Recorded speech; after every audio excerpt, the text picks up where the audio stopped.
talking about the letters submitted to the committee from large oil companies, I just think we should talk a little bit about who they are, what they are, and where they do their business. Equinor is a Norwegian company. Shell is a Dutch company, and they have their own problems with a court ruling in their home country right now. Exxon and BP are international oil and gas companies. What they all have in common is anywhere north of 85% of their production will not be subject to this CRA, because the vast majority of their production does not exist in the United States, and almost none of it exists onshore. So when you're talking about companies who support this, who you are not hearing from, and I have no doubt my good friend Congresswoman Fletcher represents a lot of pipeline companies.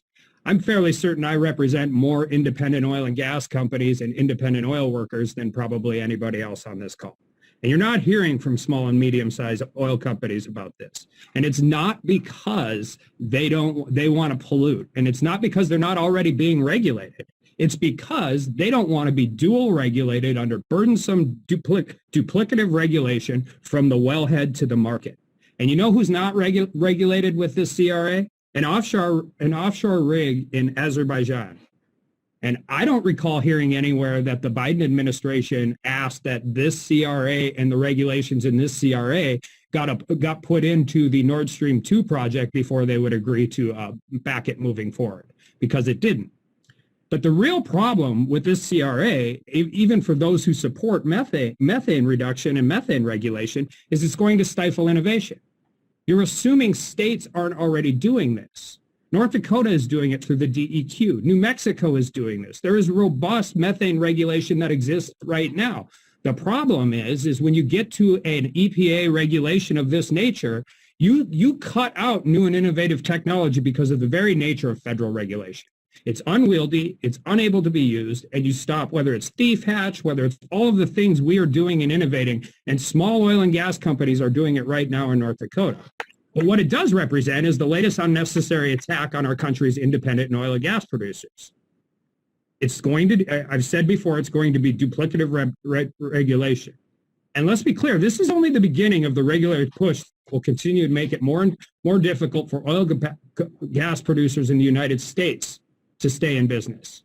Even the Biden administration's statement of administrative policy outlines that this CRA will clear a pathway for future regulatory opportunities across the oil and gas sector. But it's not just companies that are going to disappear.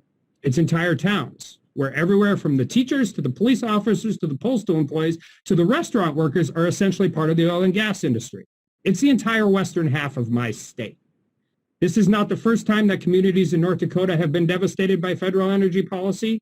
It's going on right now with waters of the U.S. again. This is not the first time. We've seen firsthand what coal production and generation, which have continued to suffer due to anti-carbon energy policies. These communities are told to rely on insufficient federal assistance programs that many on this committee will claim support a just energy transition. On Tuesday, I had the opportunity to actually discuss this with the Secretary of Commerce. I highlighted the significant deficiencies in these programs, but we continue to attack and demonize North American oil and gas production at the same time where we are the only country in the world who has actually met the Paris Climate Accord emissions since we removed ourselves from those. Think about that. That isn't in spite of the shale revolution that started in the Bakken and continues in the Permian. It's because of it.